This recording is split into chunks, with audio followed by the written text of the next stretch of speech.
ती झूठो के ये आयोजन में बैठला से कोनो फायदा नहीं है। सत्य से प्रेम कर लेवे के बाद आ तब सत्संग भई। प्रेमी के बिना का मजाल कि कोनो प्रेमी जिंदा रहे ना रही नो। अरे प्रेमी के तो लोग चाहेला कि अपनो पेटवा काट के ओकरे के खिया दो। हम भले जाड़ा में उघारे रह जाई लेकिन अपना प्रेमी के हईसुटरवा ओकरे के पिढ़ाए। ऐसन प्रेम यदि सत्य से हो जाए तो भगवान के दर्शन हो जाए।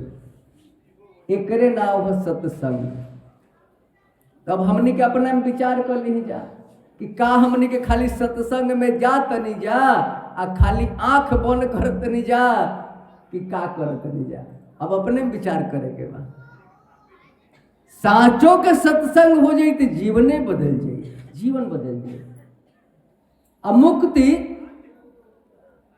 उ राजा एगो खटवांग रहले, खटवांग नाम के राजा सूर्य वंश में भइल रहले। तो हमनी के देश के राजा स्वर्ग जात रहे लोग देवता के लड़ाई में मदद करे खातिर। राक्षस लोग से जब लड़ाई होत रहे तो देवता के संगे लड़े खातिर राक्षस से, तो खटवांग भी गई रहले इंद्र के तरफ से लड़े राक्षस से। तो जब इंद्र जीत गईले तो इंद्र कहले कि एक खटवांग कुछ मांग लो हमरा से। लड़ाई तो जितवा दिया। तो खटवांग कहले कि ये महाराज जितना तहरा सुख बानू है जा इंद्रासन में उतने सुख हमरो धरती पर बा अयोध्या में। इससे कम सुख नहीं खे, सब बा हमरा लगे, कुछ ना चाहिए। इंद्र कहले कि ना भाई कैसे होई, कुछ तो ले लो। तो कहले कि दिहल चाहत रह तो हमरा के मुक्ति दे दो, हमरा मुक्ति चाहिए। इंद्र कहले कि ना महाराज सुख दे देव लेकिन मुक्ति हम नहीं दे सकत। तो मुक्ति तो नहीं दे सकत, ये बता सकत रह कि हम और कितना दिन जिंदा रह, ये बता दो। तो इंद्र कहले कि हाँ ये हम बता देव कि तू कितना दिन जियब। बस अभी अभी 2 घड़ी में तू मरे वाला बड़ा, अभी तार मौत नजदीक आ गई बा। 2 घड़ी, अरे 2 घड़ी में? हाँ हाँ। वही समय खटवांग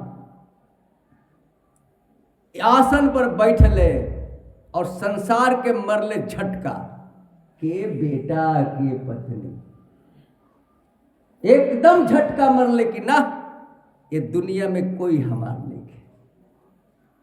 और तुरंत अपना के मुक्त हो गए। तो भैया मुक्ति तो मिल जाई, 2-4 साल सत्संग ना सुने के पड़ी, खाली मन से संसार के छोड़ दो। है बेटा बेटी तब पता चलेला जब हम बुढ़ा जानी अब पतो ही आ जाले आ चाबी लइकवा के पास चल जाला तब पता चलेला कि संसार में हमार कोई नहीं है। एकरा पहिले जवानी में बाप माई जले कुदारी चलावता, जले पैसा कमाता तो पतोहिए सेवा करती है कि सास होखल तो हमारा ऐसा, हमरा अम्मा जी ऐसा। आ ससुर, अरे ससुर होकस तो हमरा ससुर ऐसा। ऐसे कुछ तो नोट मिलता नु कमाता लोग। आ जैसे ही शरीर बीमार पड़ल आ कुछ दिन सेवा करे के मिलल तो बेटा पतोही का कही, बाबूजी मरियो जीते नु तो उनकर उद्धार हो जाती। तो उनकर उद्धार हो जाती, झूठो कहत रह, उद्धार तो साचो अपन चाहत रह कि सेवा करे से मुक्ति मिल जाए। प्रेम से बोला गायत्री माता की। तो भैया संभला लो, संभर जा लो। हमारे से लोग कहल कि का हो तू खाली कथवे कहबो कि कुछ रोजगार धंधा ना करबो, जोनो रहे तो बंद कर देला घरे के लोग। हम कहने कि देखो भाई जीवन में कई काम कैले बने, तो भगवान के कथा कहते नहीं एगो काम भइल नु, भगवान के करे में भोजन देवे कोई तो दी है, 4 गो काम हमारे से ना हो, या तो कथे हो ही ना तो रोजगार है क्या, एक साथ नहीं 2 भुआलू हसही ठठाई फुलावह गालू। तुलसीदास जी का कहले बनी कि एक साथ 2 गो काम ना हुई, हंसबो करवा रोबो करवा बाहरे चलाक तू ना भैया।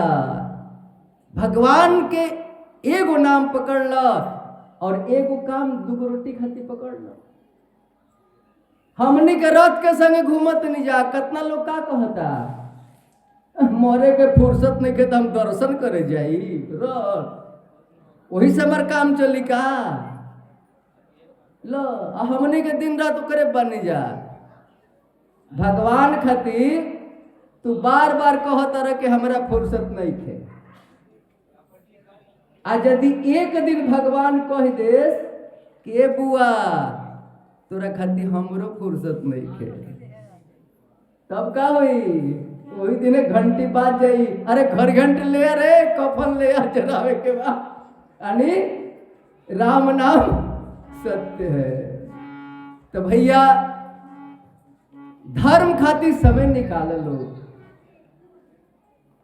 अरे है रथ के संगे मालूम है, तुम लोग हमारा घरे का हो लोग बड़हरवा से रथ साहेब तक लेके आई, बड़हरवा से अभी देखो से नहीं बनी, फिर आगू जाए के बाद अभी भगवान के काम हम करब, हमार काम भगवान करिए। कैसे गुरु जी कहले बड़े कि बेटा खाली तू हमरा पर विश्वास कई के हमार काम तू कर, तोरा घरे तरकारी घटी तो हम पहुंचाई, उतना भरोसा बा। तो भैया यह भरोसा दिवावे खातिर कि तहनियों लोग विश्वास कर लो, कमाल हो जाई, जिंदगी बदल जाई, लेकिन विश्वास कर लो और छोड़ लो तेरी मेरी, बहुत हो गई तुम फेरी बहुत। भगवान बुद्ध एक जगह प्रवचन करते हले, ऐसे ही कैसे अभी प्रवचन हो रहा है, प्रवचन कौना ध्यान से सुनी है लोग बताओ तनी। यदि कोई महर्षि में ही के शिष्य होई तो ध्यान उहे लगा के सुनी है लोग कि हमार गुरु जी हमरा सामने प्रवचन दे रहे बड़े। यदि कोई शिव चर्चा के शिष्य होई तो ध्यान वह लगा के सुनी हलो कि हमार गुरु जी हमार प्रवचन हमारे सामने करते रहे। आ यदि अखिल विश्व गायत्री परिवार के कोई बैठल बा तो इहे मान के सोचो कि हमार गुरु जी बैठल बड़े और हमारा सामने प्रवचन दे रहे बड़े। ई भावना मन में आ जाई तो सत्संग काम कर दी। जाकी रही भावना जैसी प्रभु मूरत देखी तिन कैसी। सारा खेल भावना के बाद, सारा खेल भावना के बाद। मान लेब तो सब संसारे अपन बा, आ ना मनब तो अपनो अपन नहीं के। अरे शरीर अपन नहीं के तो दूसरा के का कहत रहा। जब शरीर में बुढ़ापा आ जाला नु, बुढ़ापा एगो है सड़िया बा कुर्तवाई भारी लगे लगेला, इहो भार ना ढोवाला। शरीरियो अपन नहीं खे, अपन रही तो कोई चाहेला हम बीमार पड़ी, कोई ना चाहेला। तो शरीर आपन रही हमार बात मानित कि ना, लेकिन तो बीमार पड़ जाती है नु, दमा टीबी कैंसर हो जाते एकरा में। एकर मतलब इस शरीर ही हो आपन नहीं खे तो शरीर के रिश्ता अपन कहाँ से हो गई भाई। ये कुल बात जन बोलते नहीं अपना भाषा में, ये कुल बात वेद पुराण के है।